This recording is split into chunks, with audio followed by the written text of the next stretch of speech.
If burnout looks beautiful enough, people will willingly chase it. I mean, what if I don't want to live the way you live? Oh, don't be ridiculous, Andrea. Everybody wants this. Everybody wants to be us. We call it toxic, but aesthetically, we're obsessed with it. And I think The Devil Wears Prada explains exactly why. Because the movie does something very dangerous. It makes self-destruction look elegant. Not loud, not chaotic, but beautiful. And honestly, modern work culture has been copying that formula ever since. For years, people watched The Devil Wears Prada as a fantasy. But watching it now feels different. Because today, overworking isn't just normalized, it's become a part of our identity. The I barely slept culture, the obsession with productivity, who hasn't heard of that? Turning stress into personality traits, treating burnout like a proof that your life matters. And the scary part is, the movie actually never hides this from us. Andy loses sleep, she loses her relationships, and she loses herself. Yet somehow, more than ever, we still want her life. And that's the genius of the film. It shows toxicity at its prime through glamour. So why does toxic culture look attractive? Most toxic environments do not advertise themselves as toxic.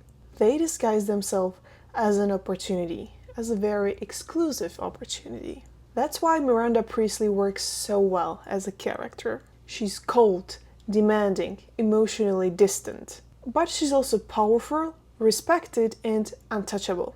And people don't just fear her, they want her approval. Because toxic culture thrives on one idea. If I survive this, then maybe I'll become important. And that mentality exists everywhere now. In acting, in fashion, in corporate jobs, content creation, people brag about not sleeping, about answering emails at midnight, and about being booked and busy. We romanticize exhaustion because it makes us feel valuable. The more you sacrifice yourself, the more valuable you appear. Now let's get to the aesthetics of a burnout. What makes The Devil Wears Prada brilliant is that suffering is always framed beautifully.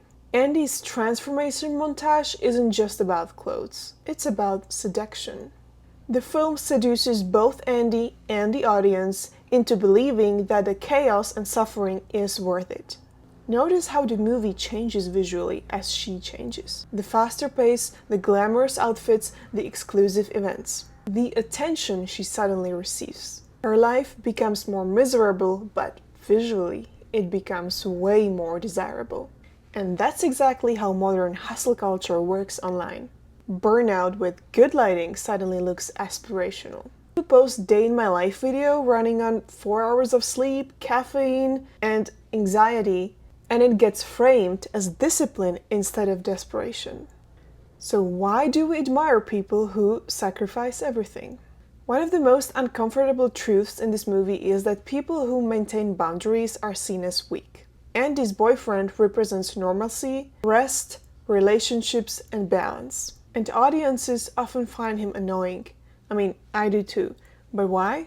Because compared to Miranda's life, normal life suddenly feels boring. And that's how ambition changes people.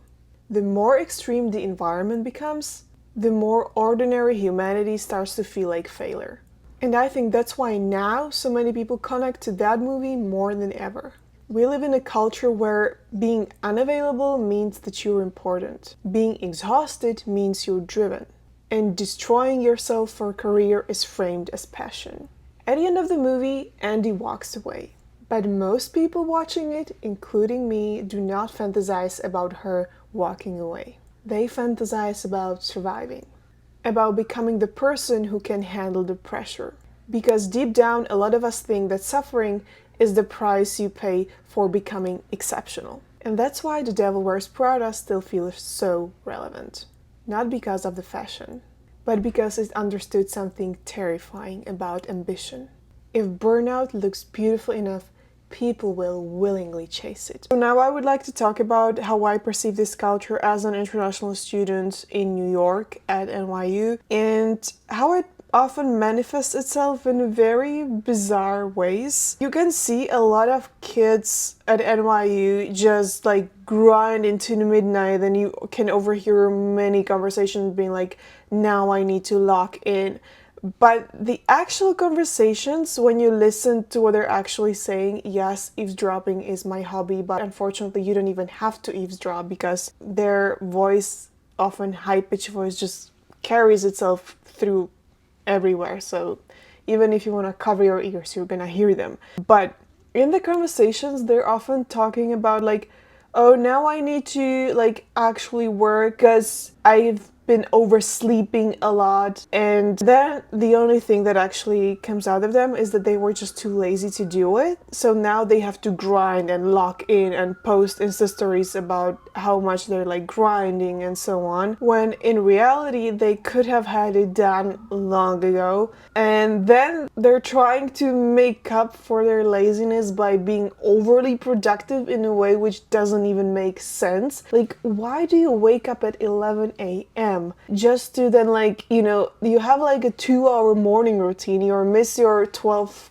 a.m. class, you come into the class at 1 p.m. if at all. There have been so many instances where I've heard just people really being lazy and then pretending and really performing this whole hustle culture when it didn't even make sense. I just cannot understand this, and I'm not trying to just like hate on these kids. It's just from my personal experience with them as well. Like, I was supposed to work with some people on projects, and you wouldn't believe how many of them oversleep. I just do not understand.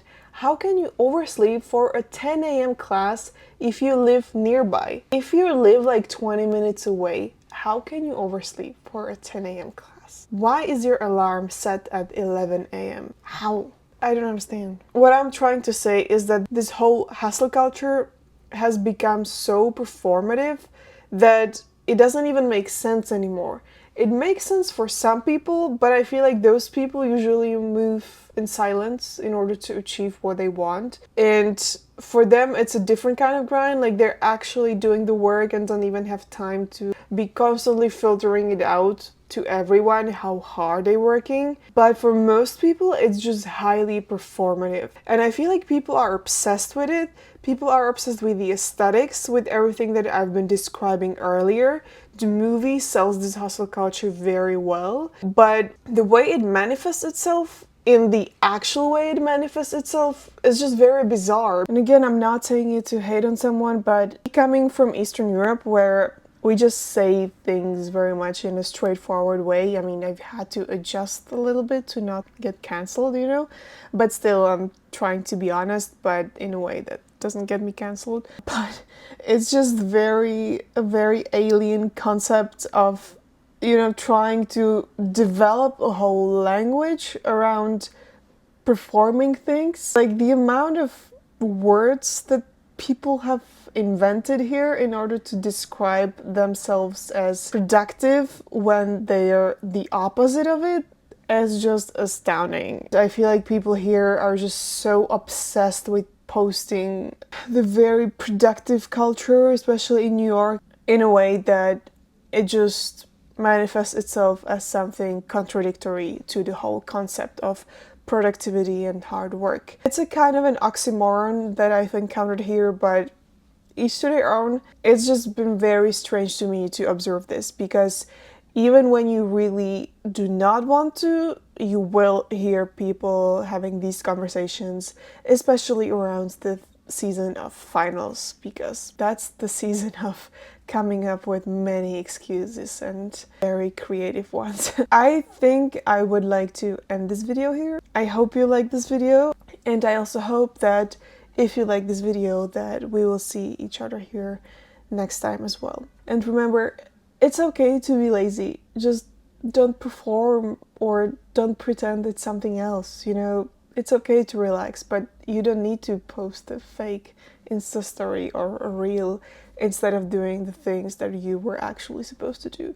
So I really hope you like this one, and if you liked it, please leave me a thumbs up or subscribe. If not, it's fine as well, but if you did, I hope you'll stick around. So I really hope you'll have a wonderful day and hopefully see you next time. Bye bye.